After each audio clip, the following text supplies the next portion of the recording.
My twin sister came to visit me at the hospital, covered in bruises all over her body. Realizing she was being abused, I decided to swap my life with hers to teach that monster a lesson he would never forget. My name is Nia, and my sister's name is Lisa. We are twins, identical as 2 drops of water, but our destinies were as different as oil and water, as heaven and earth. People said I wasn't right, that I was crazy. The doctors used more elegant words. They said I had an impulse control disorder, that I struggled to regulate my emotions. I describe it as feeling too much. I feel everything 10 times more intensely than other people. My joy can make my chest feel like it's going to explode. And my anger? Well, my anger is what brought me to this place. When I was 16, I broke a kid's arm with a chair right out on the block. He hadn't done anything to me. He was just grabbing my sister Lisa by the hair, trying to drag her into a dark alley. Lisa was just crying, and I felt the blood boil in my head. I don't exactly remember what I did. I only remember the sound of a bone snapping, the boy's scream, and the horrified eyes of the people looking at me. They weren't looking at him. They were looking at me. They called me a demon. My parents, who were already struggling, started going through the worst. They were scared of me. Eventually, they brought me here to Crestwood State Hospital, and just like that, 10 years went by. 10 years living in a white room less than 100 square feet. 10 years seeing the world through a window with iron bars.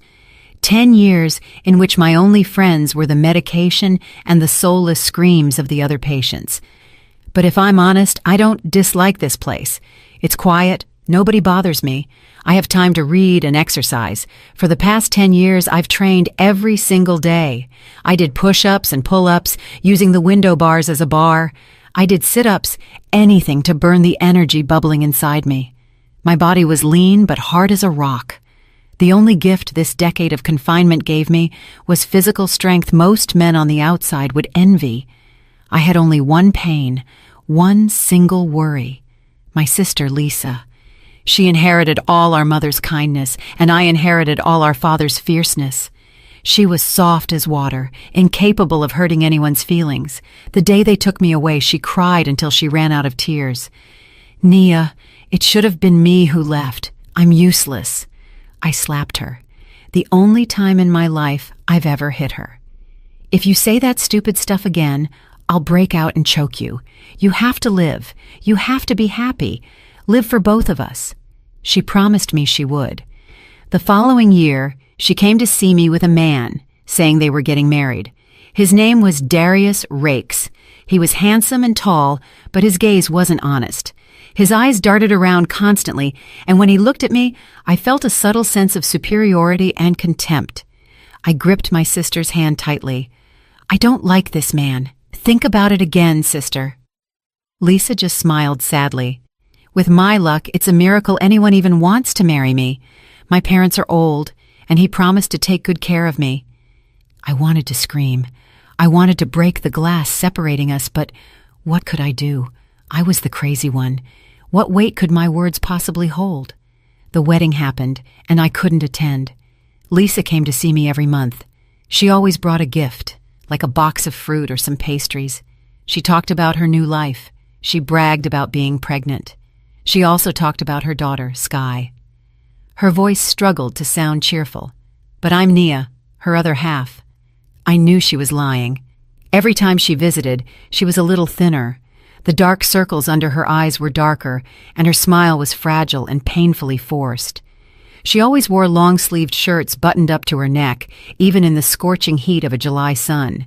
I asked her several times, but she always said a married woman had to dress modestly.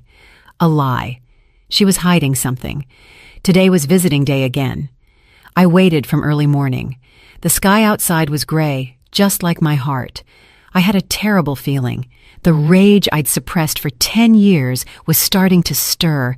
It was like a hungry beast, crouching, waiting for just one drop of blood to fall. And I knew that today, that drop of blood was going to fall. I heard the dry click of the lock, and the heavy iron door opened with a screech. The instant Lisa walked in, I felt like someone squeezed my heart. The person in front of me wasn't the Lisa I knew. She was just an emaciated, fragile shadow. She wore an old blouse with worn shoulders and the collar pulled up to her chin. Despite the suffocating summer heat, she was dressed like this. Her hair was messy, her face sunken and pale. But what chilled my blood were her eyes. Where were my sister's clear, sweet eyes? Now, there were only 2 deep pits filled with despair, 2 dead, lifeless pupils, and beneath her left cheekbone, a faint, purplish bruise, clumsily concealed with cheap drugstore makeup. She forced a smile that turned my stomach. "Nia, how are you doing?" Her voice was weak and trembling, like a dry leaf. She set a basket of bruised oranges on the table, probably cheap ones she'd bought on sale at the market to save money. I didn't answer. I walked up and stood firmly in front of her. I raised my hand, and with my calloused fingers, I gently touched the bruise under her eye. She startled and stepped back, like a bird frightened by a bending branch. "Ah, it's nothing. I fell off my bike." "You fell off your bike?" I repeated, my voice ice cold. "You fall and only get a bruise on one eye? How do you have to fall for that to happen?" She stammered, lowered her head and wrung her hands. I looked at her hands. Her knuckles were swollen and red, her nails short and scratched. Were these the hands of someone who worked hard or of someone desperately defending herself? The anger began to rise. I took a deep breath, trying to keep my voice calm. "I'm asking you, sister, why are you wearing long sleeves in this heat?" "I don't like the sun. I'm a little weak lately." I couldn't take it anymore. I grabbed her wrist. She let out a little cry and tried to pull away. "Nia, what are you doing? It hurts." That "it hurts" was like adding fuel to the fire. Ignoring her pleas, I yanked her sleeve up, and then I saw it. The map of hell. My sister's thin, pale arms were covered in bruises, old, yellowish bruises, recent dark purple bruises, red and swollen marks. There were circular marks, as if she had been tightly squeezed with fingers, and long, thin marks, like from a whip or a belt. I released her hand. My entire body trembled, not from fear, but from rage, a consuming, demented rage I hadn't felt in 10 years. That bastard Darius! It wasn't a question. It was a certainty. Lisa froze. She stopped hiding it, and as if a dam had broken, she collapsed, covering her face and starting to sob. A long-held cry burst out, a sad, bitter weeping that filled the white room. "Nia, Nia, save me! Help me!" She crawled on the floor and clung to my legs. He hits me constantly. His mother, his sister, that whole family treats me worse than a dog. And he hits Sky, too. He hits Sky." That last sentence turned me to stone. That monster had hit Sky, my 3-year-old niece. I crouched down and lifted her. This time, she slumped into my arms, completely drained of strength. I looked at her tear-swollen face. I looked at those eyes identical to mine, now filled only with despair. "Stop crying." My voice was deep and raspy. "Crying doesn't solve anything. Tell me everything, from the beginning to the end. What has that bastard done to you? What has he done to Sky?" I sat my sister down on my single metal bed. I poured her a glass of water. She drank between sobs, and then she began to speak. Her desperate confession was a death sentence for that family. Lisa, sitting on the bed with trembling shoulders, shook the glass of water in her hands. With a broken voice that was choking in her throat, she began to speak. Every word she uttered was like a knife plunging into my heart. "At the beginning of the marriage, he behaved," Lisa began to recount, "at least in front of our parents. But when I moved in with them, that's when I discovered what hell was like." Her husband Darius was a gambling addict. Working as a simple warehouse worker, he earned a miserable wage, but every night he blew it all on sports betting and online casinos. "He spent all the money from our wedding in 3 months," she sobbed. "When I said something to him, he slapped me. It was the first time. 'What would you know, woman?' he said. 'It's my money. I'll do whatever I want.'" That slap was the start of a habit. If he lost money betting, he hit his wife. If he won, he hit her anyway, claiming it was her fault he hadn't won more. I clenched my fists so hard my nails dug into my flesh, but I didn't feel the pain. But the worst part, my sister trembled, wasn't Darius. It was his mother, my mother-in-law, Mrs. B. A terribly wicked and bossy woman. She looked at me like I was a bother, like a thief who'd stolen her son. She tormented me slowly. If I cooked, she complained it was too salty or too bland, dumping the whole pot into the organic trash and making me start over. Even if I cleaned the house 3 times, she said it was dirty. And that woman forced me to hand wash the whole family's underwear, even my sister-in-law's. I closed my eyes. The image of my sweet, timid Lisa crouched down, washing those filthy things, made me nauseous. And the sister-in-law, I growled. She was worse. Lisa shook her head. Trina got divorced, moved back with her son, and lives rent-free in her mother's house. She treated me like a maid. She left her clothes everywhere and ordered me to wash them. Her son, Julian, is a spoiled brat. He tormented Sky every single day. I opened my eyes abruptly. What did he do to Sky? Lisa started crying again. Sky is only 3 years old, Nia. Julian is 5. He took her toys, pushed her, and threw her to the floor. He even spit in her plate of food. When I said something, my sister-in-law came running and yelled at me. Who do you think you are to scold my son? Your daughter doesn't even have a father. And then she even encouraged her son to hit Sky. Hit her son. Spoiled brats need a lesson to learn. Mrs. B just watched and laughed. They're just kids. Your daughter is stronger. She has to yield to her cousin. And Darius, your husband, the child's father? I asked, my voice raw. Lisa lowered her head and said in a thread of a voice, he looked the other way. He said women needed to give birth to sons, that having a daughter was useless. And she hesitated. Talk! I shouted, and she jumped. Yesterday he came back completely wasted after losing money betting. Sky was crying because Julian was pulling her hair, and he went crazy. Shut up, you useless brat, he screamed at her. When the little girl got scared and cried louder, She couldn't continue talking and put a hand to her cheek. He hit Sky in the face? I whispered. But I felt like someone was strangling me. Lisa nodded, tears streaming down. She's only 3 years old. She had the mark of 5 fingers across her face. When I ran to protect her and plead with him, he hit me. He dragged me to the bathroom. He slammed my head against the sink. I thought I was going to die, Nia. I couldn't breathe. The bruises on my arms are from the mother-in-law and the sister-in-law. Instead of stopping him when they saw him hitting me, they joined in. Trina scratched me with a comb, and Mrs. B grabbed some dirty socks and shoved them in my mouth to shut me up. That was enough. Everything inside me crumbled. Done with normalcy, patience, and submission, I leaped up. Lisa looked at me, terrified. Nia, what are you going to do? I walked over to the single metal mirror in the room. I looked at myself. My face was pale, but my eyes were burning.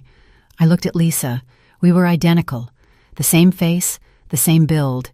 The only difference was that she was dying inside and I had just been reborn. Sister, I turned around. My voice was frighteningly calm. You didn't come here today for a visit. You came to swap your life. Lisa froze, staring at me. Her eyes widened with terror. Nia, what are you saying? Swap our lives.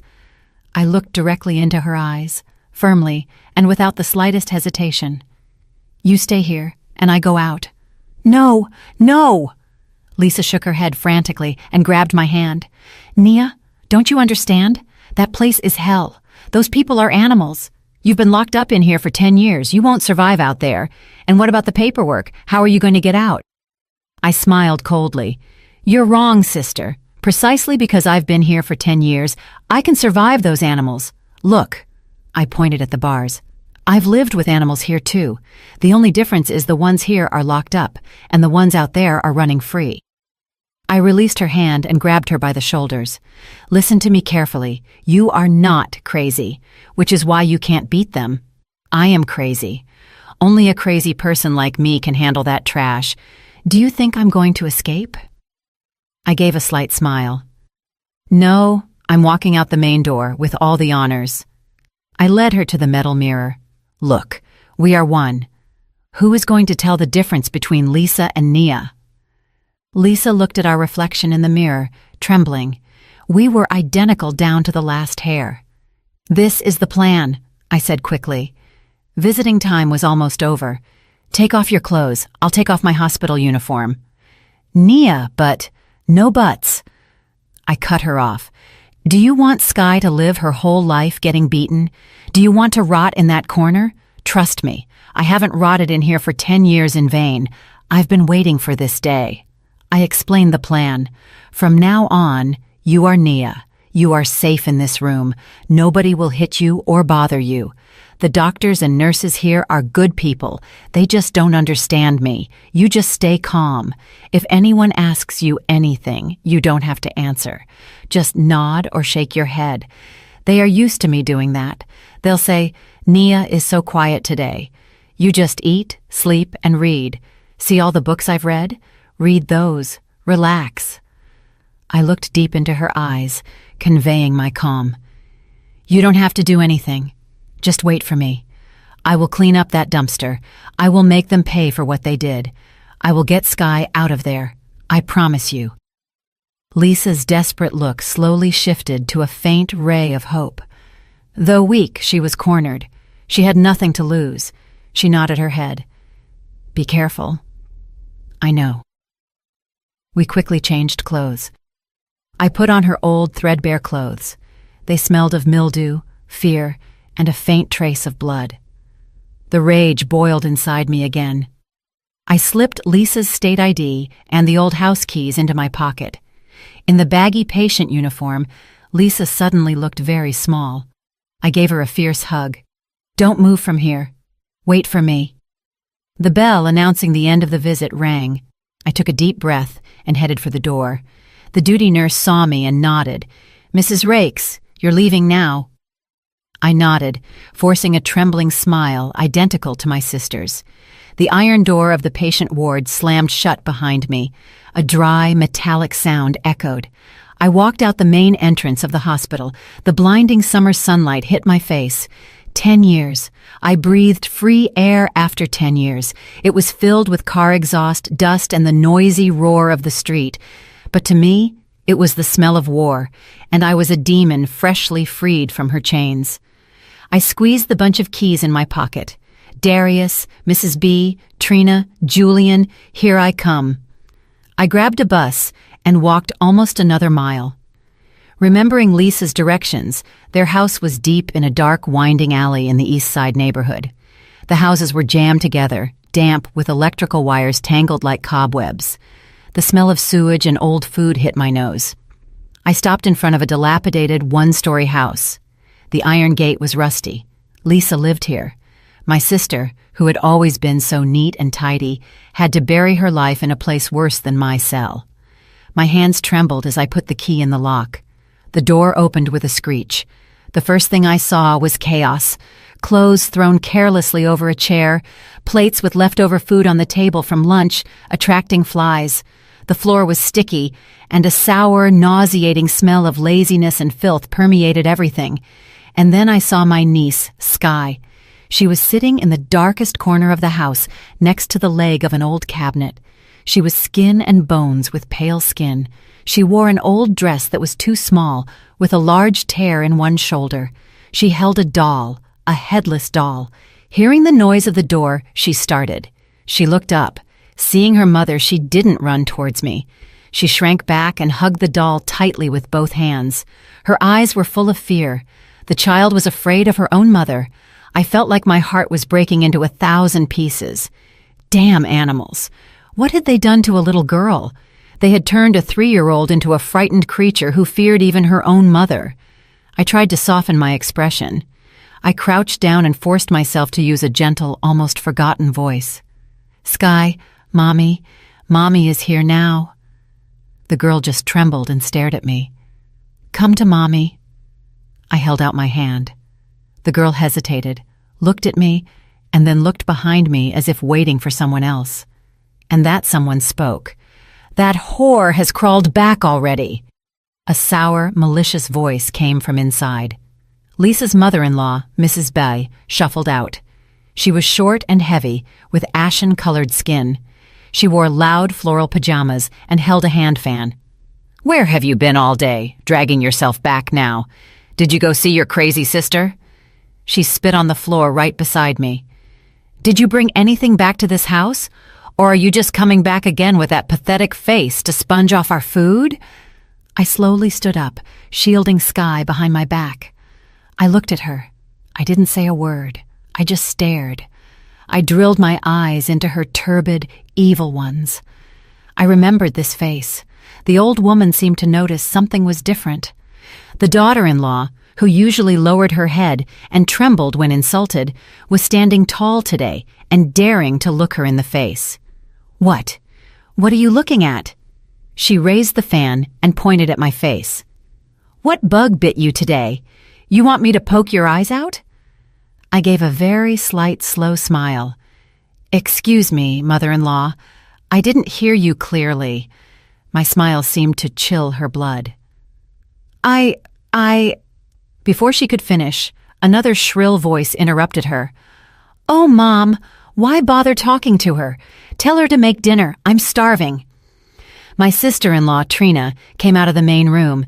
She was just as heavy as her mother, with a face full of acne and messy, artificially blonde hair. Behind her, a chubby 5-year-old boy followed with an arrogant air. He was his mother's spitting image. "Julian! Julian!" Seeing Sky, he ran toward her. "Hey, you're playing with a doll! Give it to me!" He abruptly snatched the headless doll from her hands. Sky, frightened, burst into tears. "Give it back! Give it back, cousin! It's mine!" "I won't give it back. Your toys are mine." Julian raised the doll and threw it against the wall. "Who plays with this garbage?" He turned to Sky and shoved her hard. "Why are you crying? Shut up! If you cry again, I'm gonna really hit you." Sky fell onto the dirty floor. She was so scared that she stopped crying instantly. Only a choked sob escaped her throat. Mrs. B and Trina watched and laughed as if it were highly amusing. "That's my boy," Trina said, lifting her chin. "Men have to be strong like that, not like that little brat." My rage. Yes, there it was, roaring in my chest. 10 years of repression. It was over. The smile disappeared from my face. Julian, seeing that Sky wasn't crying, became even bolder. He walked over and raised his foot to kick her. "I told you to shut up, sass!" A hand grabbed his ankle midair. Julian lost his balance and fell backward, but his ankle was still firmly held. It was my hand. Suddenly, the house fell into a deathly silence. Julian's eyes were wide. He was used to abusing his cousin, used to his grandmother and mother always taking his side. Never had Sky's mother laid a finger on him. "Let go of me! Let go, you crazy witch! How dare you touch my leg!" He squirmed. Without a word, I squeezed a little. "Ow! It hurts! It hurts! Mom! Grandma! This ant is breaking my leg!" Julian started shrieking. Trina finally reacted. "My God, Lisa! What are you doing? Let go of my son right now!" She ran toward me, ready to scratch my face with her red-painted nails. Still holding Julian's leg, I raised my other hand and blocked Trina's arm. I grabbed her wrist. "Let go! Let go!" Trina struggled, but my hand was like a steel clamp. "Sister-in-law," I said with an expressionless voice, "you should raise your son better. He is a child, yes, but he cannot be a spoiled brat. If he touches Sky again—" I squeezed my hand. Both Julian and Trina let out a cry of pain. "The next time, I won't settle for just breaking one leg. Mom! Mom! Help me!" Trina screamed, terrified, calling her mother. Mrs. B finally snapped out of it. She trembled with rage. Her daughter-in-law, the one she hit and insulted daily, dared to rebel today. She dared to touch her daughter and her golden grandson. You are crazy!" Mrs. B grabbed a feather duster that was nearby. "You've gotten too big for your britches. Today I'm going to beat you to death." She swung the duster and started hitting my back non-stop. I didn't flinch. My back was used to worse pain at the hospital. I slowly released Julian and Trina. Mother and son quickly backed away. Mrs. B, seeing that I wasn't reacting, became even bolder. "I'm going to give you such a beating to knock that insolence out of you so you know your place." I slowly straightened up and turned to face her. The duster continued hitting my shoulders and chest. I raised my hand and grabbed the duster handle. Mrs. B, surprised, tried to pull it away, but it didn't move an inch. I looked at her. She looked at me. In her eyes there was anger. In mine, only cold emptiness. I pulled hard. Mrs. B stumbled forward. I snapped the duster handle in two. Crack! I threw the pieces at her feet. "Starting today," I said, "this house is going to have rules." I looked at the panting old woman, the sister-in-law massaging her wrist with a trembling hand, and the damn nephew who was whimpering. "It's time for dinner. What do we have tonight, mother-in-law?" Mrs. B, caught between fear and fury, stammered, The dinner. The rotten tilapia you brought from the market yesterday. Make a stew with it, very salty and dry, so we don't waste the money I feed your family with." There it was, the star dish Lisa had told me about, the salty fish stew she was forced to prepare and eat every time. "Yes, mother-in-law, I will." Leaving 3 pairs of stunned eyes behind, I walked into the kitchen. I saw the fish that gave off a rotten smell in a basin. With perfect calm, I cleaned it and put it to stew. I poured half a package of salt into the pot. I left it to cook until the liquid completely evaporated and the fish burned black. The smell of salt and burning was unbearable. I set the table, a bowl of yesterday's cold rice, a dish of yellowish boiled vegetables, and my masterpiece, the tilapia stew. Mother-in-law, sister-in-law, nephew, dinner. Mrs. B, huffing, sat down at the table, grabbed a large piece of fish, and shoved it into her mouth. Her face instantly changed color, from red to purple, and she spat out the food. Ugh, this is so salty. It's so salty it's gonna kill me. You want to kill me." With complete calm, I picked up some vegetables. "You told me to make it salty and dry. I followed your instructions. Is it to your liking?" "To my liking, my foot." She was so angry that she picked up the hot clay pot with her hands. "I'm going to smash this pot over your face." Just as she was about to lean it toward me, boom! I slammed the table hard. The cheap plywood table shook violently. The plates and cutlery clattered. "Put it down on the table." My voice wasn't loud, but it was enough to startle the whole family. Mrs. B's hand froze. She looked at me. She saw the gaze of a mad woman. "You are not going to eat?" I lowered my voice. "If you don't eat, it's a waste of food. Do you want me to feed you?" A daughter-in-law must be respectful to her mother-in-law. I stood up and walked around the table. With a large spoon, I took a piece of burnt fish. "Come on, mother-in-law, open your mouth." This is crazy." Mrs. B, terrified, pushed her chair back. With one hand, I grabbed her chin and squeezed hard. Her mouth opened on its own. I shoved the spoonful of fish down her throat. "Eat it," I snarled. "Taste the flavor my sister Lisa had to put up with for years. Taste what it's like to respect other people's labor." Mrs. B coughed violently, snot and tears mixing on her face. The hard, salty piece of fish got stuck in her throat. She tried to spit it out, but I held her jaw firmly. "Swallow," I commanded. My sister-in-law Trina couldn't just sit there watching her mother being treated like this. She forgot her fear and her years of arrogance resurfaced. "Hey, Lisa, let go of my mother right now! How dare you force-feed her!" She ran towards me, ready to claw my face with her thick, sharp nails. She thought that since I was busy holding the old woman, I wouldn't be ready. She was wrong. My left hand was holding Mrs. B's chin. My right hand was free. Without even turning my head, I swung my right hand back. Splat! It sounded like an explosion. It wasn't the sound of a slap. It was like hitting a piece of meat with a board. Trina froze. She staggered. Her huge body spun and hit the wall. Her cheek went from pale to deep red and instantly swelled up. The mark of my 5 fingers was imprinted.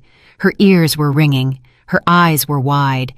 She touched her cheek and then looked at my hand. She had an expression of disbelief. She, who had spent her whole life hitting and insulting others, was being hit for the first time, and by her sister-in-law, whom she considered trash. It was then that I let go of Mrs. B's chin. She immediately crawled on the floor to vomit the piece of fish. I slowly faced Trina. "Sister-in-law," my voice was like ice. "Does your cheek hurt?" She trembled with fear and humiliation.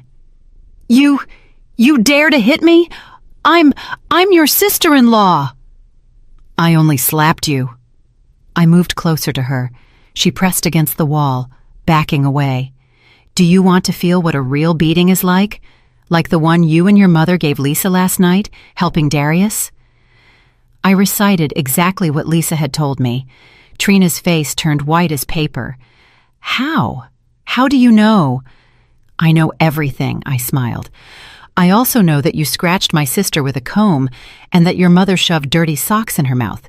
Do you want to try it?" I glanced at a pile of Julian's dirty socks thrown in a corner. Trina let out a scream. She knew I wasn't joking.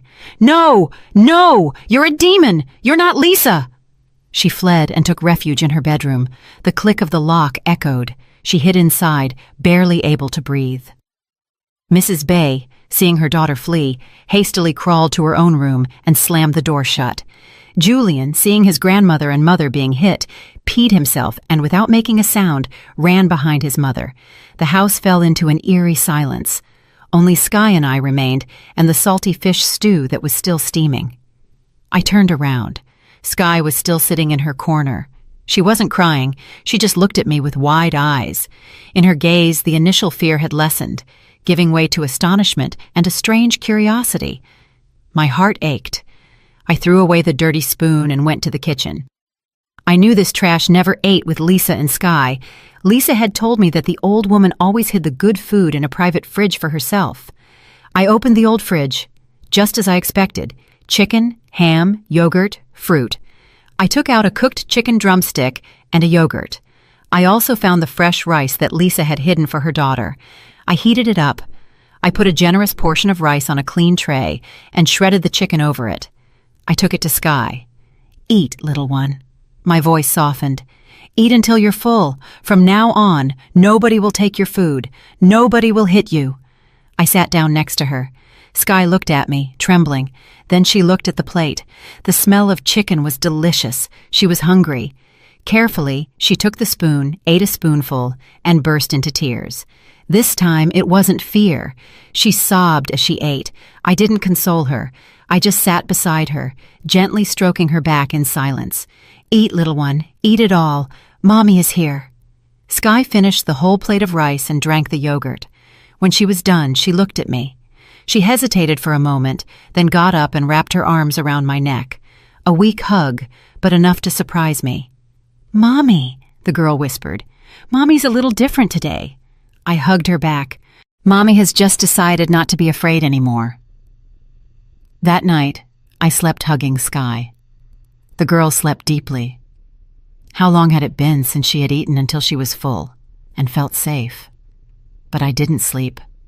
I stayed awake, listening to the snoring coming from the next room, the husband snoring. Ah, no, he hadn't come back yet. Those snores were the rats in the adjacent room. I was waiting. Lisa had told me, the husband, Darius. His shift ended at 11 o'clock at night, and he always came home completely drunk. Exactly at 11:30 at night, I heard the noise of a motorcycle engine in the alley, followed by the screech of sharp braking. Then the sound of stumbling steps and a string of curses. "Damn! I lost again! I lost everything! Open the door!" Darius, the monster, was back. Skye, who was sleeping in my arms, was startled and hid her head in my chest. I soothed her. "Hush, sleep. Mommy is here." Boom! The front door was kicked open. I hadn't locked it. A tall man stumbled in. He was a head taller than me. He smelled of cheap alcohol, tobacco, and sour sweat. His work clothes were disheveled and greasy. His eyes were bloodshot. This was the demon who had tormented my sister. This was the bastard who had slapped his own 3-year-old daughter.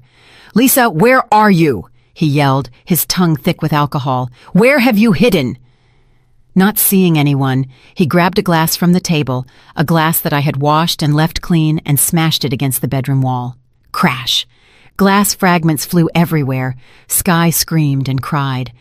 "I'm scared, Mommy! I'm scared, Daddy! Daddy's here!" I hugged her tight. "Hush, stay here. Mommy's going to see what's going on." I tucked her into bed and covered her with the blanket. "Close your eyes, cover your ears. Mommy will be done soon." I left the room. Darius saw me. He smiled maliciously. "Ah, there you are.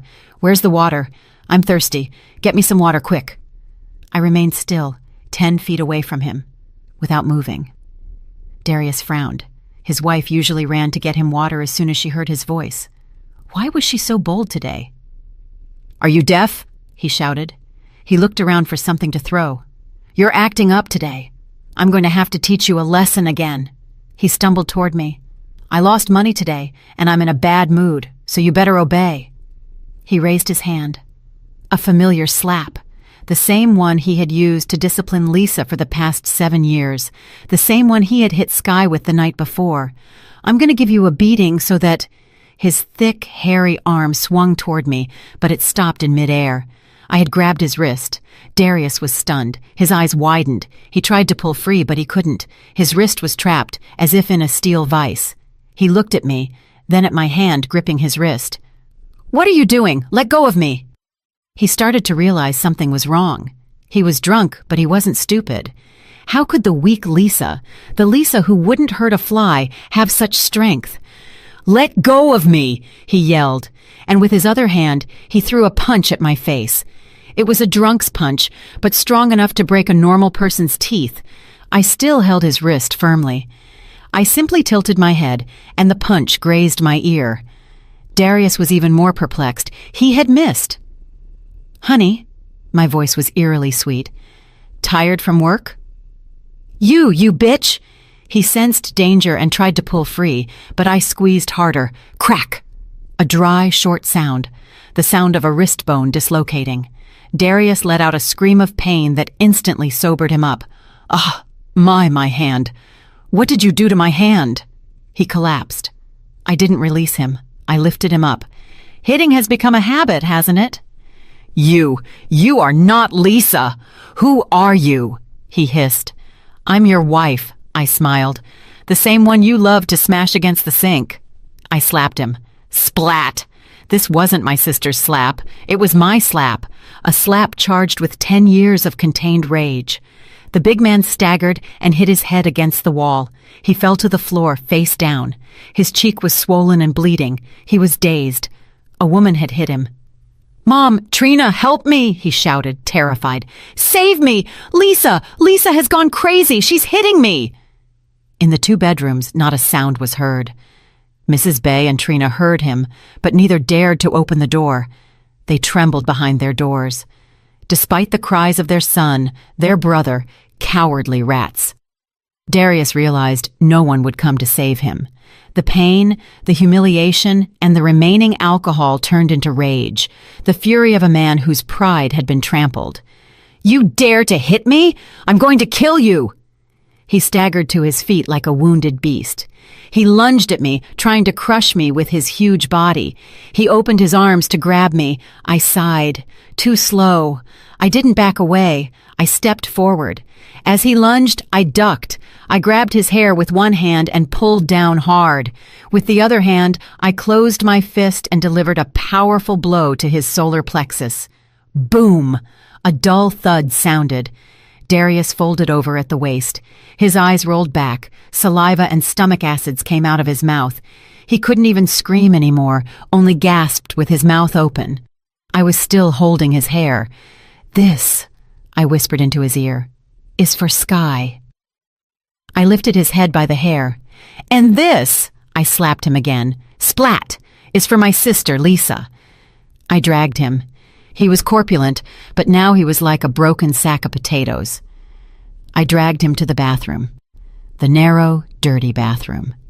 "You like slamming your wife into the water, huh?" I filled the sink with water. I grabbed his hair and shoved his head under. "Refreshing, honey." Darius writhed like a pig in a slaughterhouse.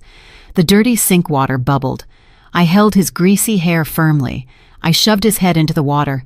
I gave him a second to breathe, then shoved it back under. "Refreshing, honey," I whispered. My voice was eerily sweet. "Is the water cold?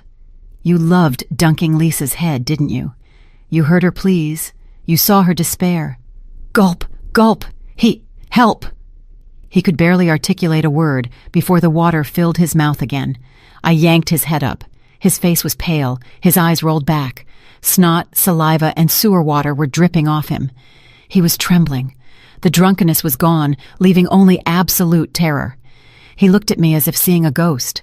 The big man, the one who a moment ago was threatening to kill me, was now cowering and had peed himself. The smell of urine was unbearable. I frowned. "Gross." I released him. Darius fell to the bathroom floor, coughing and vomiting. He vomited the alcohol, the food, even the bile. I looked down at him with cold disgust. I looked at him, then at my hands. For 10 years, I used these hands to read and exercise. Now I was using them to clean up trash. I left the man whimpering like a dying dog and walked out of the bathroom. I heard the door to Mrs. B and Trina's room open slightly, then slam shut. They had seen everything clearly. The more they saw, the more afraid they would be. In the kitchen, I saw the pot with the salty fish stew that Mrs. B had vomited up in the afternoon. An idea came to mind, a dark but very satisfying idea. Lisa had told me that Mrs. B was the ringleader, the brains. Darius was just the muscle. To stop a dog from biting, you have to break its teeth. But for a dog to stop being loyal to its master, you have to make it fear and despise its master. I looked around the house. In a dirty corner that Lisa called the laundry area, I found a plastic basin full of sour-smelling dirty laundry. Lisa hadn't washed their clothes since yesterday. On top of everything were Mrs. B's old panties. A smile spread across my face. I turned the stove back on, put water in a large pot with a stick, grabbed the panties and put them in the pot. I set them to boil, bubbling fiercely. A horrible smell began to rise, worse than the sewer. Meanwhile, Darius had crawled out of the bathroom. He dragged himself to the door of Mrs. B's room. Mom, help me! That one is crazy, Mom!" The door remained closed. Inside, Mrs. B was trembling. Go away, don't come near me. If you're crazy, die alone." Darius froze. His mother, the mother who had always protected him, the mother who had encouraged him to hit his wife, was now abandoning him. He turned to me. He saw me stirring a special broth. He didn't understand what I was doing. I ladled a bowl of broth from the pot, a thick, yellowish broth. I placed the bowl in front of Darius. "Drink." He looked at it blankly. "What? What is this?" "Medicine," I said. "A medicine to cure abusive husbands. A medicine to cure ungrateful sons. A medicine to cure the illness of hitting your wife because your mother tells you to." "Drink, honey." He looked at the bowl and sniffed it. His face went white as paper. He understood. No, you're a demon." He crawled backward. "A demon?" I laughed. Compared to dunking a woman's head in water, slapping a 3-year-old child, and forcing someone to eat garbage, this is very humane. I grabbed his hair and yanked his head back. "I told you," I snarled. "This house has to have rules. First rule, you reap what you sow. Your mother sowed the seed, so you, her son, have to eat the fruit. Drink." I forced his mouth open and poured the awful broth down his throat. He squirmed and tried to vomit, but I held him firmly. He had to swallow, sip by sip. The door to Mrs. B's room flew open. She stood there. She saw her panties in the pot. She saw her son drinking the water they had been boiled in. Her eyes rolled back. My God! You! Darius vomited violently, this time up to the bile. Mrs. B looked at her son, then at me. There was no more malice in her, only terror. She stumbled and fainted. Perfect. One down. I looked at Darius, who was convulsing. "See, your mother fainted. Now get lost in your room. If I hear a single moan from you tonight, I'll make you drink the water from that whole basin of dirty laundry." Darius, with his last strength born of terror, crawled to his bedroom. The house was finally silent. The next morning, the house was silent as a tomb. I got up early and bathed Sky.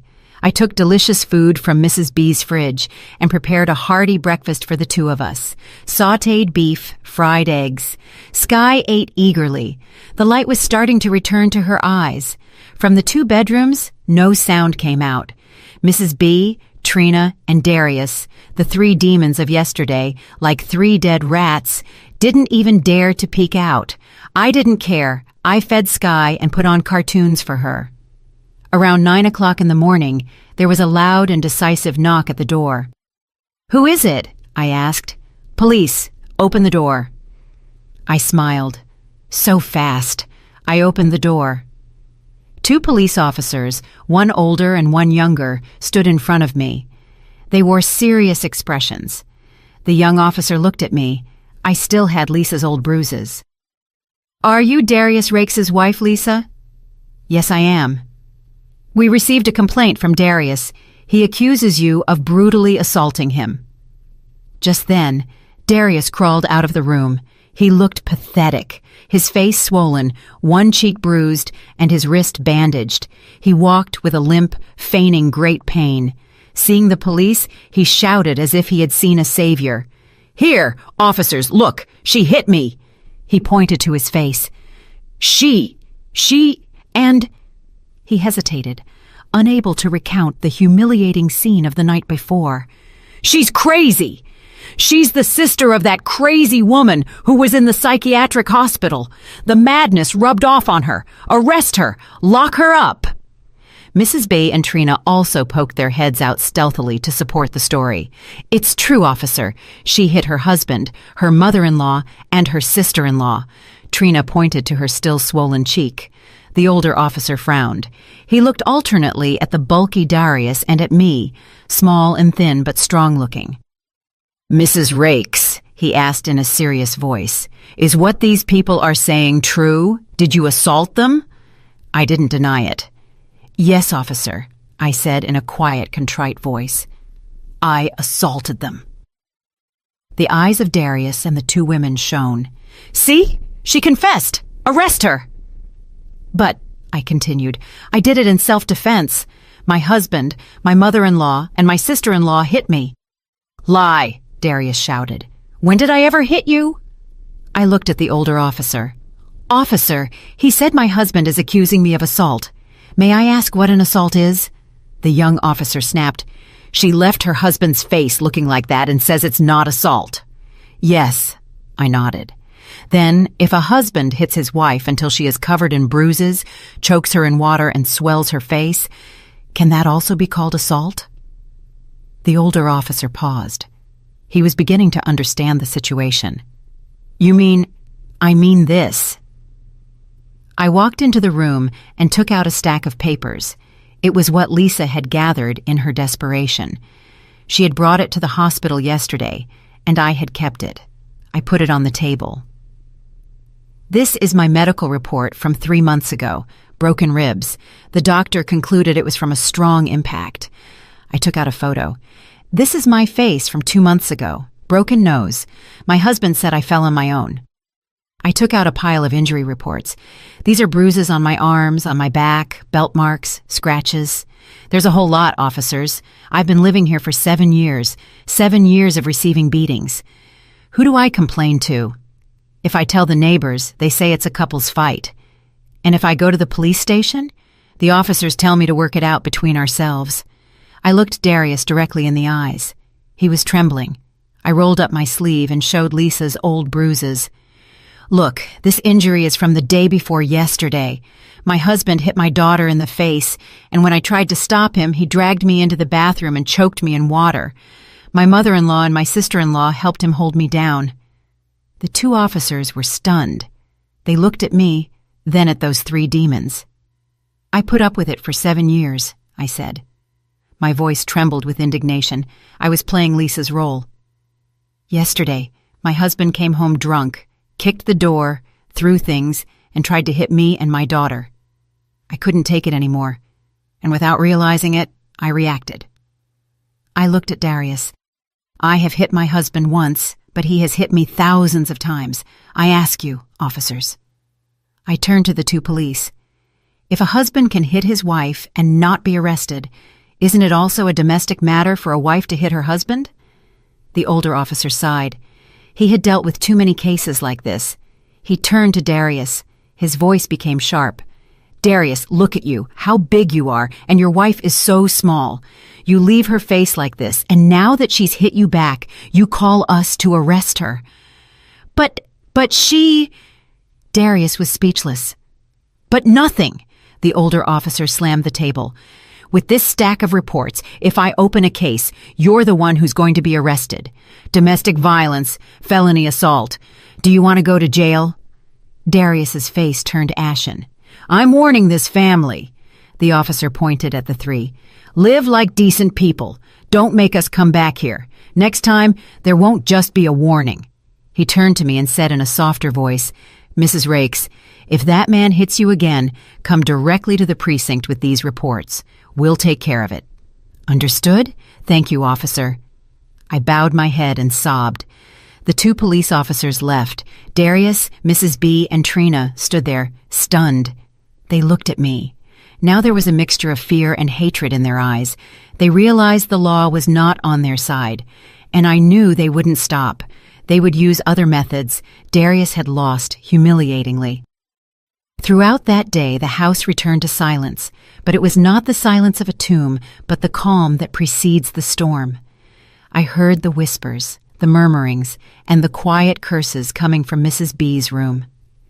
The three of them, a limping Darius, a swollen-faced Trina, and a stunned Mrs. B, were plotting. I could smell their conspiracy in the air. I knew, without needing to hear it, what they were planning. They couldn't defeat me by force. They couldn't use the police. So what method would they use? Of course, they would use my crazy label. That one is crazy, I overheard Mrs. B's voice. It's not Lisa, it's Nia, the crazy one from the hospital. She escaped. She's impersonating her sister. Darius nodded. It's true. Lisa is weak as a snail. How could she have that strength? How could she do something like that? It has to be her crazy sister. Trina trembled. My God, no wonder she was so evil. She did that to my brother. Shut up, Mrs. B snapped. Don't mention that again. If the neighbors find out, it'll cover us in shame. And now what do we do, Mom? Darius asked. We can't live with a crazy woman. She could kill us all. Mrs. B was silent for a moment. I heard her footsteps as she paced back and forth. Then she lowered her voice. What's crazy must return to its place. The plan began to form in that old, wicked head. We can't catch her ourselves, but the psychiatric hospital can, she said. But we can't just call an ambulance to take her away. She's strong as a bull and she'll fight back. And what if she tells them everything? We have to weaken her. Weaken her? Trina's voice sounded sharp. Something like sleeping pills, like in the soap operas, in the soup? Exactly. Mrs. B.A. clapped her hands. We give her a large dose of sleeping pills so she sleeps like a log, and then we tie her up tightly. Afterward, we call Crestwood State Hospital and report that patient Naya has escaped. She's at our house, and we've restrained her. They'll come get her right away. But what if she doesn't drink it? Darius worried. She hasn't eaten with us since yesterday. She won't eat, but her daughter will. Mrs. Bea smiled maliciously. Tonight, we'll pretend to make peace. I will apologize to her. I'll prepare a delicious dinner. I'll tell her that Mommy was wrong, that we're a family again. She's smart. She won't believe it, Trina said. Even if she doesn't believe it, she'll have to pretend she does, Mrs. B said. And we'll put the drug in a separate soup, a chicken soup. We'll tell her we prepared it for our granddaughter Sky to make her strong. Do you think she won't give it to her daughter? If she doesn't eat it, she'll have to eat it herself. She won't be able to refuse her mother-in-law's kindness. My heart stopped for an instant. Damn animals. Daring to use Sky. That night was just as I expected. A strangely abundant dinner. Roast chicken, croquettes. Darius and Trina, with their bruised faces, sat in silence. Mrs. B had changed 180 degrees. Smiling, she said, Lisa, come sit and eat. She served me a chicken drumstick. What happened yesterday was my fault. I I'm sorry. I'm old and forgive me. Trina also said in a thread of a voice, Sister-in-law, I'm sorry too. Please forgive me. Seeing the circus in front of me, I smiled too. Yes, mother-in-law, sister-in-law. I don't hold a grudge either. We are family. Darius, seeing my docility, sighed in relief. Eat, Mrs. B said. Oh, in the afternoon I prepared some chicken soup. It's delicious. I made it especially for Skye. The little girl is too thin lately. She brought a small bowl of steaming soup. She placed it in front of me and Skye. You give it to the child. Skye's eyes lit up when she saw the soup. I looked at Mrs. B. She was smiling, but her eyes were not. Those eyes were staring intently, waiting. I took a spoonful of soup. It looks so good. Thank you, mother-in-law. I raised the spoon. Skye opened her mouth, waiting. I stopped. Ouch! It's hot. I smiled. Mommy will cool it down by blowing on it. I blew and then faked a mistake. Splat! The bowl of hot soup spilled onto the floor. Oh no! I exclaimed, pretending surprise. Mother-in-law, I'm sorry. How clumsy of me. I spilled all that rich soup you prepared. Skye started crying from sadness. The three demons' faces changed in an instant, from hope to disappointment, and then to extreme rage. Darius clenched his fists under the table, but they couldn't do anything. No problem. Mrs. B forced a twisted smile. If it's spilled, it's spilled. I'll prepare another one for you. No need, mother-in-law, I said quickly. I'm full with the food already. You eat, and you, sister-in-law, and you, honey, eat a lot, and get your strength up. The dinner ended. Their first plot had failed. I knew they wouldn't give up. They would try another method. They had lost patience. Since they couldn't trick me with poison, they decided to use force. That night, I went to bed hugging Skye. I didn't sleep. I never sleep deeply. My 10 years at the hospital taught me to be alert 24 hours a day. In the middle of the night, I heard a creak, soft, stealthy footsteps. I closed my eyes and pretended to be sound asleep. I breathed evenly. The door to my room opened slightly without a sound. 3 shadows. Darius, Mrs. B, and Trina. Darius was in front. In his hands, although both were bandaged, he held a thick rope, a rope for tying packages. Trina carried duct tape, and Mrs. B carried a towel, presumably to cover my mouth. They approached the bed stealthily. They thought I was asleep. They thought I was still the weak Lisa. She's sound asleep, Darius whispered. Now all 3 lunged. Darius threw the rope. Mrs. B ran to cover my mouth and Trina to hold my legs. Too slow. The instant the rope touched the blanket, I sat up. Not only did I sit up, I jumped like a panther. I didn't go for Darius. He was big, but useless. I went for the weakest one, Trina. I gave her a double kick to the stomach. Boom! Ah! The corpulent Trina was thrown backward and hit the wall. She couldn't even scream. She collapsed with her mouth open. Mrs. B froze. The towel fell from her hands. Darius also stopped. In just 1 second, I grabbed the cheap ceramic lamp from the nightstand. I smashed it hard on Darius's head. Crash! Darius yelled and covered his head. Blood began to gush. He didn't expect me to defend myself with such brutality. You! While he was stunned, I was already behind Mrs. B. I wrapped my arm around her neck, using her as a shield. Darius, I screamed. One more step and I'll break your mother's neck. Darius froze. Blood streamed down his face. He looked at me and at his mother squirming in my arms. Skye woke up then and burst into terrified tears. Silence! I screamed. Everybody shut up in this house! Darius was terrified. No, don't touch my mother. What? What do you want? What do I want? I laughed. What were you going to do with the rope? Tie me up?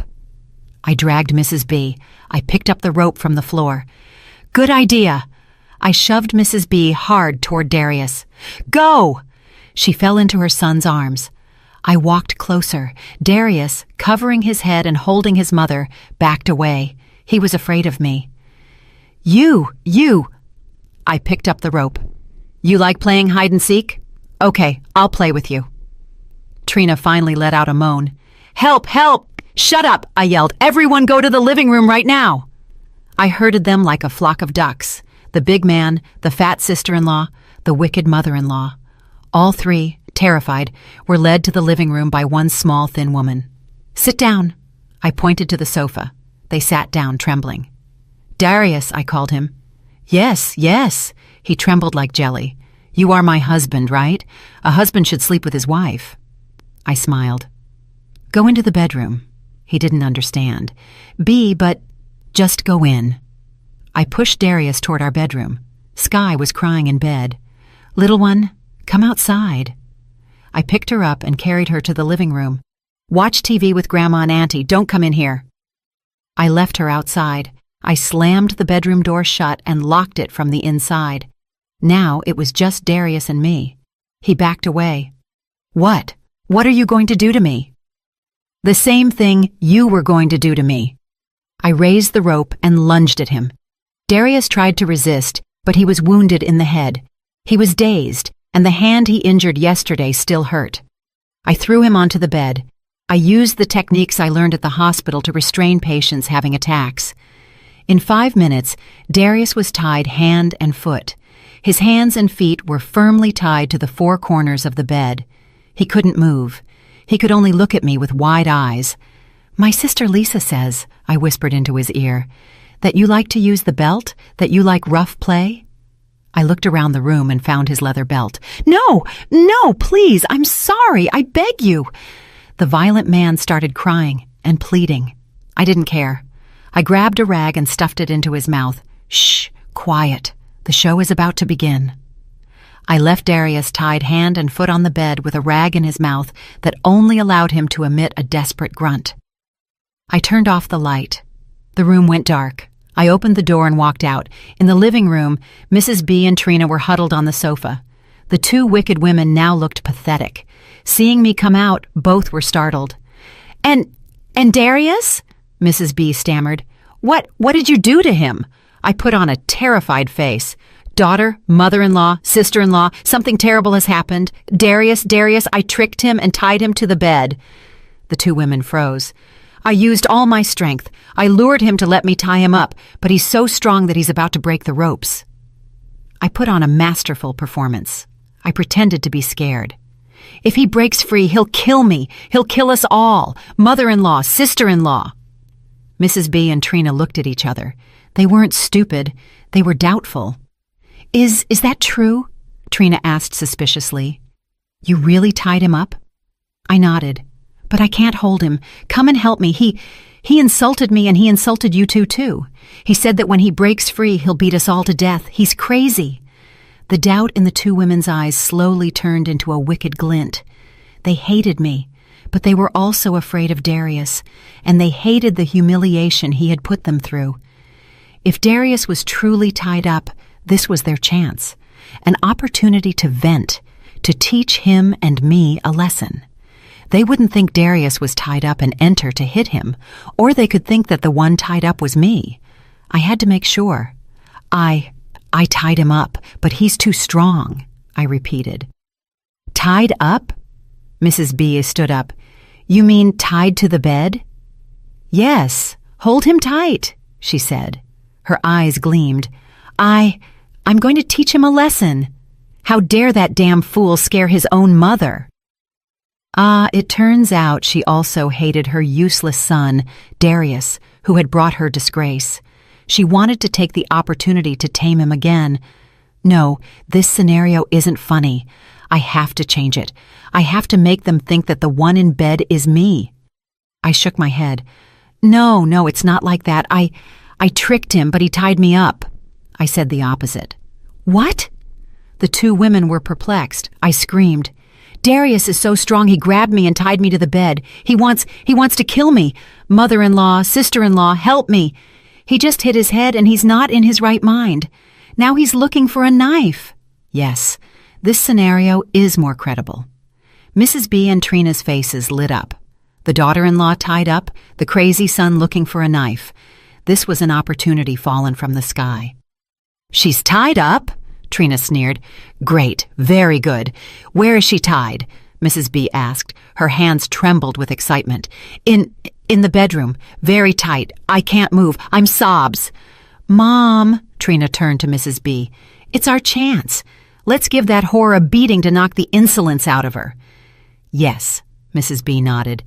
She dares to hit me and make my son drink that garbage? She gritted her teeth. Get a stick. Today I'm killing her with a beating. Trina ran to the kitchen and brought a hard wooden mop handle. Mrs. B grabbed a bamboo cane she used for hanging clothes. The room is dark, I said, trembling.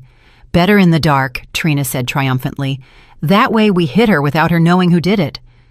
The two women, armed and bloodthirsty, headed for the bedroom.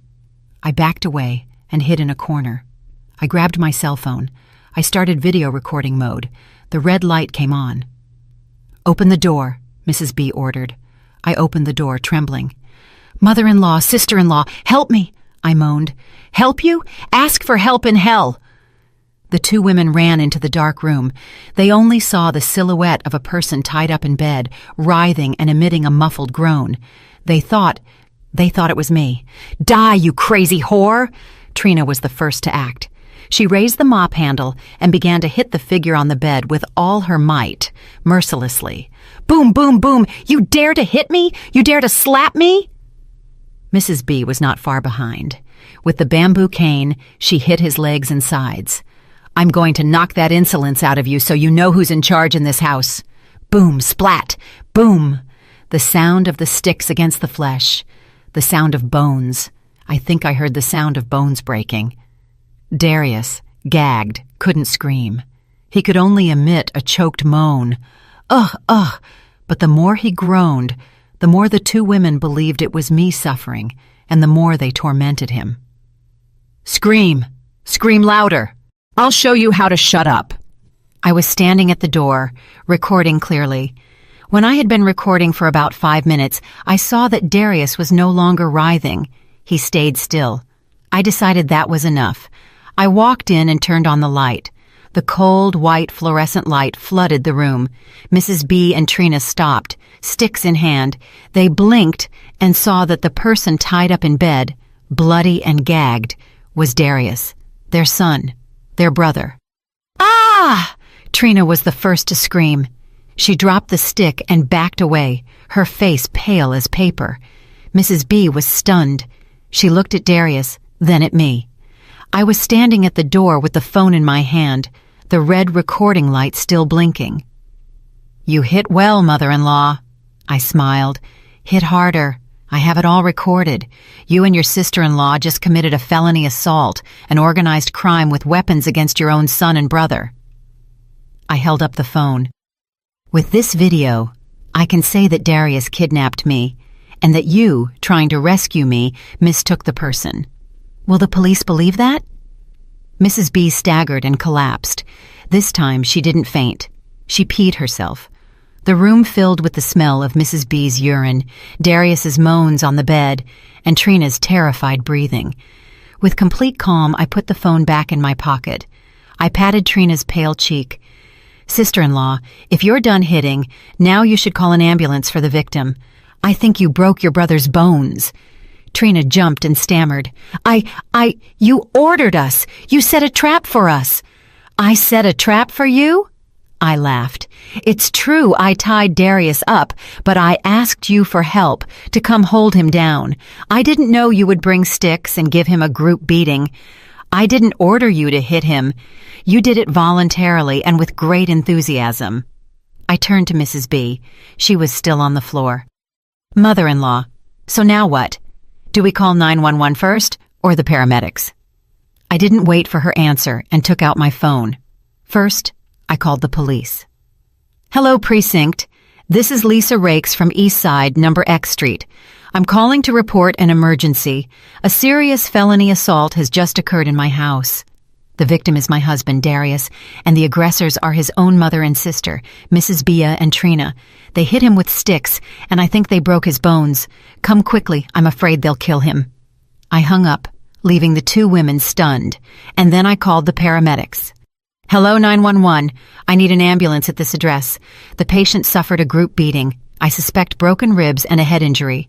When I finished the call, I dragged a chair to the center of the living room, right in front of the bedroom door, and sat down. I crossed my arms and waited. Mrs. B finally reacted. She realized what she had done and started screaming, "Crazy whore! Demon! You ruined my family!" She tried to lunge at me. I simply held up the phone. "Hit me more, mother-in-law. Hit me too and make it a combo. That way when the police come, they'll take all of you together." She stopped. Trina staggered up, ran to the room and shook Darius. Brother, wake up! Don't scare me!" Sirens sounded. A police car and an ambulance arrived almost at the same time. The narrow alley was illuminated with blue and red lights in the middle of the night. The neighbors, accustomed to the screams from this house, peeked out curiously. The same 2 police officers from yesterday appeared again, this time accompanied by 2 security agents. "Who is Mrs. Rakes?" the older officer asked seriously. "That's me," I stepped forward. "What happened? Another fight?" "No."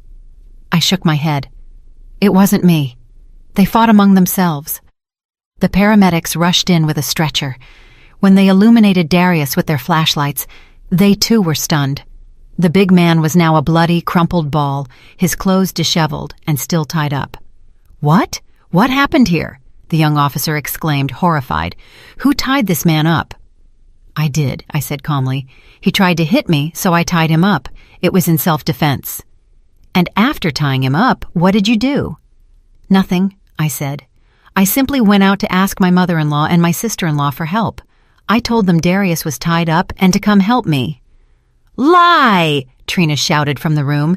"You tricked us! You said you were tied up!" I shrugged. "She can say whatever she wants now. I have proof. Darius." At that moment, after an officer cut the ropes with a knife, Darius whispered weakly, "My side hurts. Mom, Trina." He pointed at the 2 women with his finger and fainted. The paramedics quickly moved him to the vehicle. One of them told the police, "He's in serious condition. He has at least 2 broken ribs and a head injury."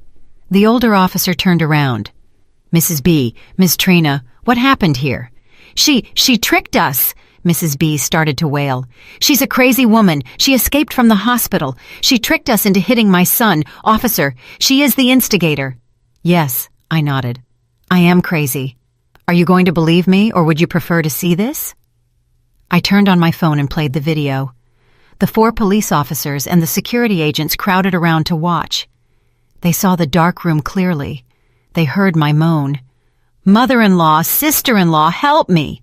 And they also heard the 2 women's curses. "Die, you crazy whore! You dare to hit me? I'll show you how to shut up!" They clearly saw Trina hitting mercilessly with the mop handle and Mrs. B hitting without compassion with the bamboo cane.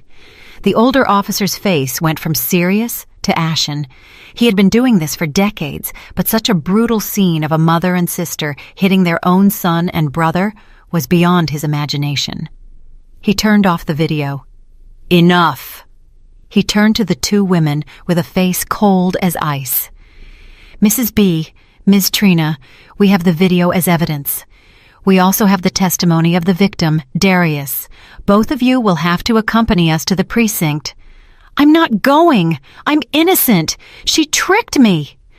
Trina squirmed. "Whether you're innocent or not, you will declare that at the precinct." The young officer pulled out the handcuffs. "Officers, assist me." Mrs. B, seeing the handcuffs, went pale and fainted. "Really fainted? No problem. The paramedics are right there," the older officer said. "Put her in the ambulance and wake her up. When she wakes up, bring her to the precinct." It was chaos. Trina was taken away while screaming and cursing, making a ruckus throughout the alley. Mrs. B was taken away on a stretcher like a sack of potatoes. The neighbors muttered and watched. My God! At the Rakes' house, the mother and daughter hit the son. How barbaric! And the daughter-in-law was so good. Karma is karma. I stood at the door watching them, with Sky in my arms. The little girl had fallen asleep at some point. I smiled. Justice is sometimes quite effective.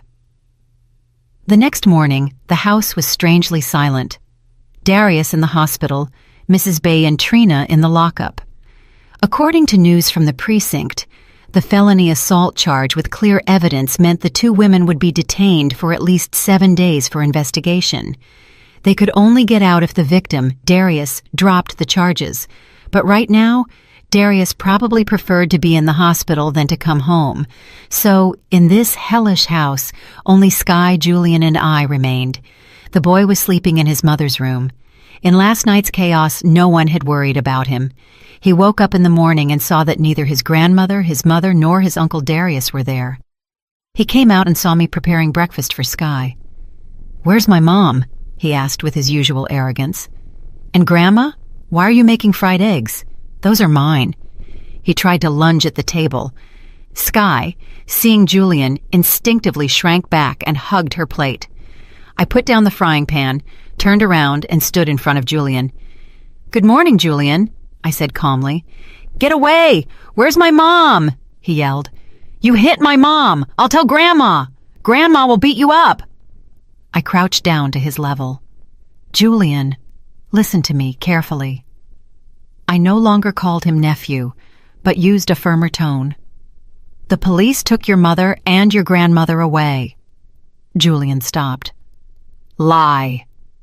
"I don't lie." I looked him directly in the eyes. "Your mother and your grandmother did something bad. They took sticks and hit your Uncle Darius until they broke his bones. That's why the police came, put handcuffs on them, and took them away. Now they have to be in jail."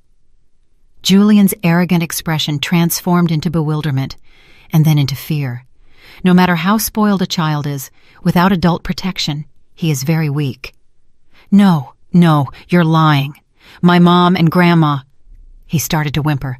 "They are in jail because they did something bad, just like you." "Me?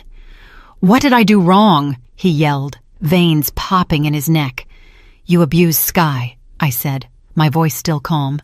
"You took her toys, you pushed her, you spit on her plate, you pulled her hair too, didn't you?" Julian backed away. He was scared. He didn't understand how I knew. "You also did wrong because you imitated the adults. You saw your grandmother, your mother, and your uncle abuse Lisa and Sky, and you thought you also had the right to abuse Sky." I pointed to Sky. "But look, what did Sky do wrong to you? Sky is smaller and weaker than you. Why did you hit her?" Julian went silent and lowered his head. "Your mother and your grandmother are in jail for doing bad things. Do you want them to take you away too? Do you want to go to jail?" No! He shook his head, terrified. "No, I don't!" "Good," I stood up. "Then, starting today, you are going to relearn how to be a person." I led him in front of Sky. Sky was still afraid. "Apologize to Sky," I ordered. Julian hesitated. Years of bad habits don't get corrected in an instant. I frowned. "Or do you want me to call yesterday's police again?" He hurried to say, looking at Sky with a thread of a voice, "I'm sorry. Who are you apologizing to? Speak clearly." I'm sorry, Sky." It was still bad. I shook my head. "You are the older cousin, and Sky is the little one. But in this house, Lisa and Sky have suffered many injustices, and Sky has been very afraid. Starting today, you will call Sky Queen Sky." "What?" Julian was puzzled. "Queen Sky, and you are Sir Julian. What is a knight's mission?" Julian stammered. "To protect?" "Exactly, to protect the Queen," I said. "Come on, Sir Julian, apologize to Queen Sky for scaring her yesterday." Julian, although he feared me, seemed to find this game of Queen and Knight quite cool. He took a deep breath. "Queen Sky, Sir Julian apologizes to His Majesty." Sky was surprised. She looked at me, at Julian, and then burst into laughter, a clear, crystalline laugh that echoed in this house for the first time. Julian, seeing the Queen laugh, felt a little less scared. "Good," I nodded. "Now, Sir Julian, grab a plate and have breakfast. When you're done, you'll play together. The knight must yield his toys to the Queen. Understood?" Yes. Julian docilely grabbed a plate. I served him food. As he ate, he kept glancing at Sky. I know it's not easy to change a child, but at least I had planted a seed, the seed of respect and fear. Sometimes, before teaching someone kindness, you first have to make them feel fear. A week passed. The house, for the first time, had the atmosphere of a home. I made Julian clean his own room. I prepared decent meals. Sky laughed and talked again. She and Julian could play together under my supervision. Julian, the spoiled child, now knew to yield his toys to the queen. On the 8th day, Darius was released from the hospital. He came home limping, with a bandage on his head, a cast on his ribs, and his arm in a sling. He returned in silence. Seeing me reading in the living room, he was startled and froze at the door, not daring to enter. "Come in, honey," I said without looking up from the book. "What are you afraid of? It's your house." Darius entered, trembling, looked around. The house was spotless. His daughter, Sky, watching TV, had gained weight and had better color. His nephew, Julian, was coloring beside her. "Queen Sky, Sir Julian is hungry," Julian said. "Knight, wait a bit. Her Majesty is finishing watching this cartoon," Sky responded cheerfully. Darius's eyes widened. He didn't understand what was going on. He limped to his room and closed the door. He didn't dare to cross me. He now knew he was the most useless being in the house. Beaten by me, beaten by his mother and sister, he could no longer hold his head up. 2 days later, after completing the 7 days of detention, Mrs. B and Trina were released. Not because they were innocent. They were released because Darius dropped the charges. He was afraid of having to live alone with me if his mother and sister went to jail. He thought it was better to bring back those 2 beasts than to face me, the demon. The 2 women returned looking pathetic. 7 days in lockup had been hell for them, who had never known hardship. Their hair was greasy, their clothes smelled bad, their arrogance and wickedness were gone, leaving only tiredness, fear, and a hidden hatred. They saw me and kept silent. They saw the cowering Darius and also kept silent. No one spoke to each other. This family was now completely broken. That night, I was tucking Sky into bed. The door to my room opened, and Darius, Mrs. B, and Trina entered, limping. I put a finger to my lips and said, "Shh, the child is sleeping." I went out to the living room and sat down in a chair. "What's the matter?" Darius, Mrs. B, and Trina looked at each other, and then something happened that I never would have expected. Mrs. B, that wicked mother-in-law, knelt down. "Mom?" Darius and Trina exclaimed, stunned. "Shut up!" she snapped. She raised her head and looked at me. Her cloudy eyes were now filled with weariness, humiliation, and pleading. "Lisa or Nia," she said in a hoarse voice. "I don't care who you are. I beg you. Please, I implore you." Trina, seeing her mother kneeling, burst into tears and knelt too. "Sister-in-law, I beg you, please save this family." Darius, with his broken ribs, couldn't kneel, but he bent as much as he could. "Forgive me. I'll give you a divorce. Please leave. We'll give you whatever you want, but please go away." The entire family that had tormented my sister for 7 years was now begging me on their knees to disappear from their lives. Seeing them, I felt more emptiness than satisfaction. "All right," I said. "We will divorce." Hearing the word divorce, the 3 of them sighed with relief, like death row inmates receiving a pardon. Mrs. B quickly said, "Yes, yes, divorce. Tomorrow we'll arrange the papers. You pack your bags and go." "I should go?" I arched an eyebrow. "Mother-in-law, do you think this is that simple?" I stood up and started walking. My sister, Lisa, married into this house 7 years ago. 7 years working like a mule, 7 years receiving beatings and insults. Her daughter, Sky, at 3 years old, has been slapped, starved, and abused. And now you think a simple divorce ends everything? "So, what do you want?" Darius asked, trembling. "Money. It's money," I said firmly. "Let's end this cleanly with money. We are no longer family." I held up 3 fingers. "First, child support. Sky is 3 years old, and Lisa will raise her until she's 18. That's 15 years left. You are the father. You have a responsibility. How much? Darius asked in a thin voice. Lisa doesn't ask for much. $2,500 a month for food, school, and medical expenses. $2,500 a month for 12 months over 15 years is $450,000. Let's make it $350,000 paid in one lump sum. $350,000, Trina screamed. You're a thief. Where are we going to get that money? I ignored her and raised 2 more fingers. Second, marital assets. When they married, my parents gave Lisa $100,000. Lisa gave all of it to you, mother-in-law, to pay the mortgage on this house. Now that they're divorcing, that money has to be returned, plus $30,000 my sister earned working for 7 years. That makes a total of $130,000. Better kill us, Mrs. Bay shouted. We don't have that much money in this house. You're cornering us. Cornering you? I smiled coldly. Compared to what you did to Lisa, this is very humane. I raised another finger. And finally, third, compensation for moral damages. 7 years of assault, choking, fractures, inhuman insults. The price of that pain. I looked Mrs. B directly in the eyes. $140,000, I concluded. Child support of $350,000. House money return of $130,000. Compensation for moral damages of $140,000. Total $620,000. And the divorce papers signed by Darius. If you give me all that, Sky and I will disappear from this house. $620,000. The 3 of them looked like they had been electrocuted. You're crazy. Better kill us, Darius yelled. I'd rather go to jail. We don't have the money. You don't have the money? I laughed. You don't have money for the daughter-in-law and the granddaughter, but you do have money hidden for the daughter, right, mother-in-law? Mrs. B was startled. What? What are you saying? You don't understand me? I moved closer to her.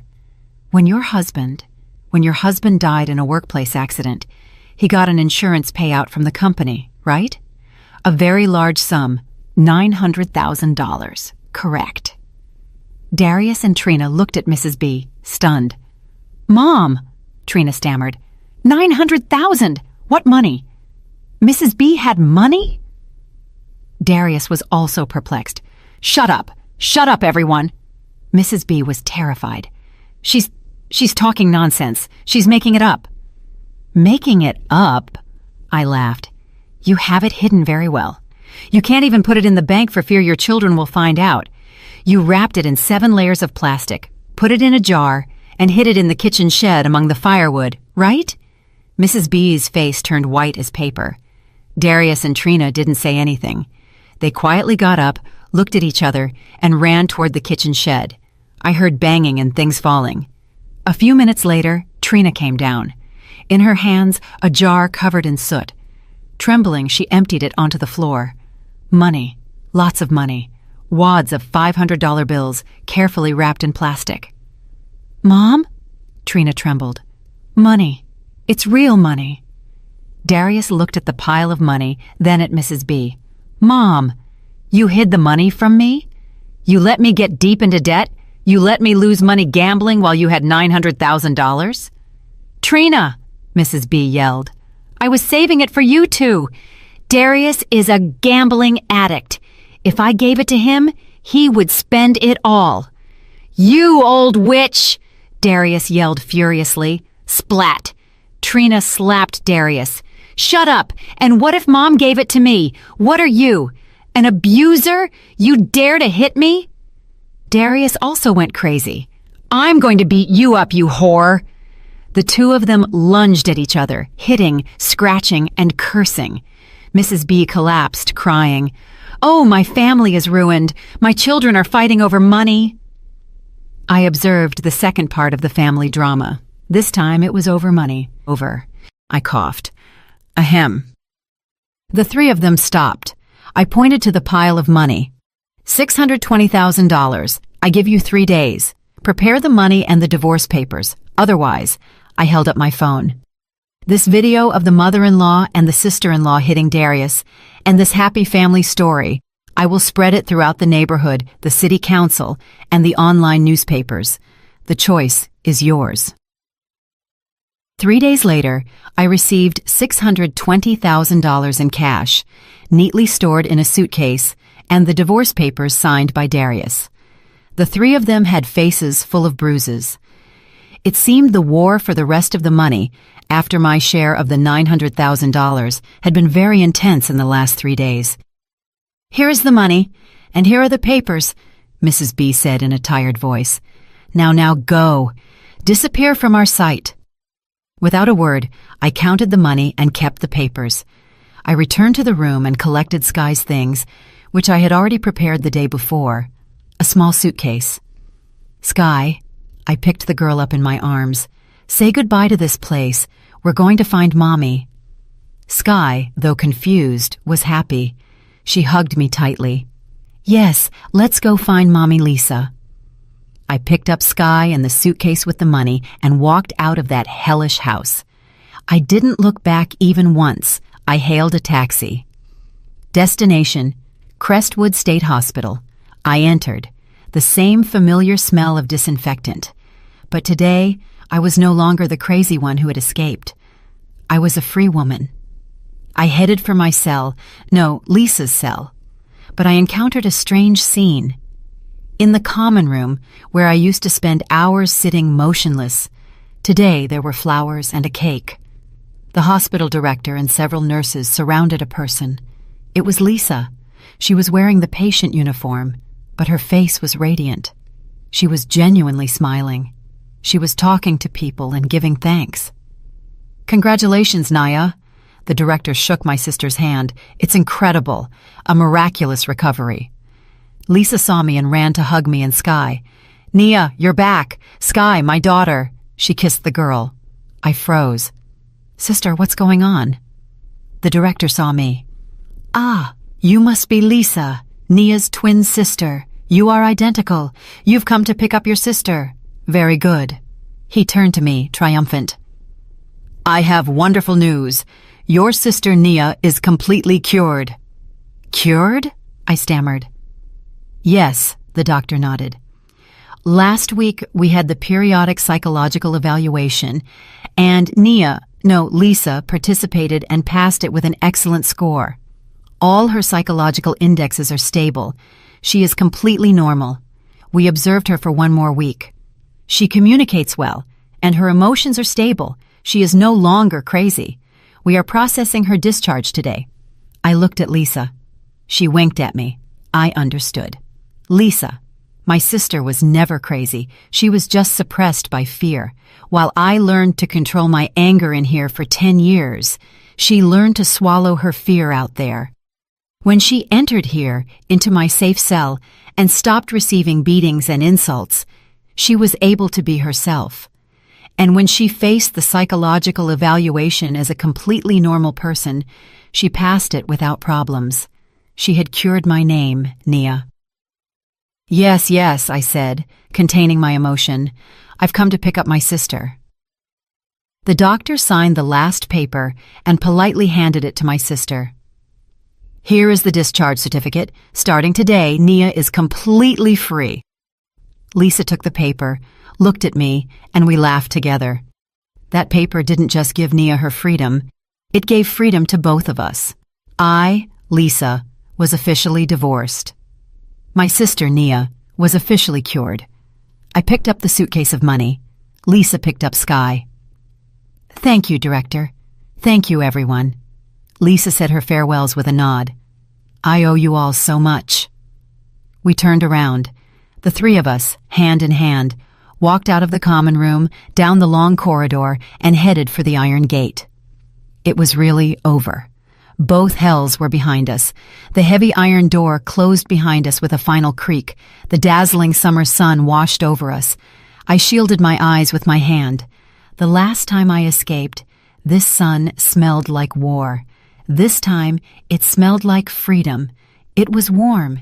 It smelled of tree sap, of life. Sky leaned her head on her mother's shoulder. "Mommy, Auntie Nia, where are we going now?" Lisa looked at me, and I looked at her. We saw confusion in our eyes, but above all, great hope. "We," Lisa said. Her voice was still trembling. "We are going home." Home? I asked. Where? Lisa smiled. Wherever the three of us are together, that's our home. I burst out laughing. You're right, but first we need a place to wash up and sleep. A very clean place. I hailed a taxi. Sir, take us to the best hotel in the area. We rented a large hotel room with a bathtub and white sheets. When the room door closed, separating us from the noisy world, Lisa finally relaxed. She put Sky on the floor, collapsed, and burst into tears. She sobbed, as if vomiting up the 7 years of humiliation, beatings, and fear that had settled into her bones. I sat next to her in silence and hugged her. Sky, too, with her small arms, hugged her mother and me. Mommy, don't cry. Auntie Nia and Sky are here. We hugged like that, crying and then laughing. After a good bath, we ordered room service. Lots of food, roast chicken, soup, cake. The three of us ate a decent meal for the first time without fear or worry. Sky smeared cake all over her face and laughed out loud. Her crystalline laugh, like spring water, cleansed the darkness from our hearts. That night, I put the suitcase of money on the table. $620,000. Sister, this is your money and Sky's, I said. Lisa shook her head. It's not just our money. If it weren't for you, my daughter and I would probably be dead. Nia, you saved my whole life. We saved each other. I took her hand. Now we have to live. Live very well, for our parents too. The next day, we went shopping. The first thing we did was throw away all the old clothes. I threw away my patient uniform. Lisa threw away the threadbare clothes from her married life. We bought new clothes, cheerful, colorful dresses. We also bought nice clothes for Sky. We looked like three completely different people. We didn't buy a house immediately with the money. We knew we needed time to settle down. I rented a small apartment in another neighborhood, far from that dark alley. An apartment on a high floor, full of sun. We decorated it ourselves. We bought a new bed for Sky and a very large bookshelf. I told Lisa, for 10 years my only friends were books. Now I want to read all the books in the world. Lisa. She rediscovered her passion. She used to be very good at sewing. She bought a sewing machine. She started making dresses for Sky, making curtains. Our little house became cozier every day. Sky started going to daycare. At first she was shy, but she soon made friends. She was a smart and affectionate child, and she was no longer afraid. One afternoon, at sunset, I was sitting on the balcony reading a book. Lisa was making dinner in the kitchen. It smelled of fish stew, but this was a fish stew made with love, not the salty stew of hatred. Sky was coloring. Lisa brought out a plate of fruit. What are you reading? A law book, I smiled. I think I should know some things. Are you still angry? Lisa asked cautiously. I closed the book and looked at the glowing sky. Yes, I'm still angry. Angry at that trash, angry about the 10 years I was locked up, but... I turned to her. That rage doesn't burn me anymore. Now it's like an ember that reminds me how strong I was, and that I will never again let anyone trample on my sister, my niece, or myself. Lisa smiled. Nia, you no longer need to be crazy or act strong. Here, you just have to be Nia, my sister. I nodded. I understood. My madness wasn't a disease, it was resistance. The madness wasn't in me, but in that family, in those soulless beings. We didn't flee from madness, we simply escaped the cage of the beasts. I looked at the smiling Lisa, at Sky humming a song. 10 years in the dark were for seeing a single sunrise. Although late, still dazzling, our new life had just begun. You know, for years people called me crazy. They locked me away, thinking that because I felt too much, I didn't belong in this world. But sometimes, feeling too much is the only thing that keeps you human. If I hadn't felt every bit of my sister's pain, if I hadn't let that pain burn in me, maybe I never would have had the courage to act. I didn't just fight for Lisa, or for little Sky. I fought for every woman who's ever been silenced, every soul who's ever been told to endure. Looking back now, I realize that strength isn't about how hard you hit. It's about how deeply you love, even when love hurts. It's about refusing to let fear control you. Sometimes you have to become the storm so others can finally see the light. And you know what? I'm not ashamed of what I did, because for the first time, Lisa and Sky can wake up without fear. For the first time, that little girl can laugh instead of flinching. Maybe justice doesn't always come wearing a badge or holding a gavel. Sometimes it comes wearing your face, the face of someone who's had enough. If there's something I've learned, it's this. No one deserves to live in silence. You can stay quiet and let the pain eat you alive, or you can stand up even shaking and say, "No more." The moment you do, the world starts to change, even if it's just your small corner of it. If you agree with me and enjoyed my story, show it by giving this video a like. Let's see how many of us are out there. I'm curious, which city and what time are you listening from? Write it in the comments.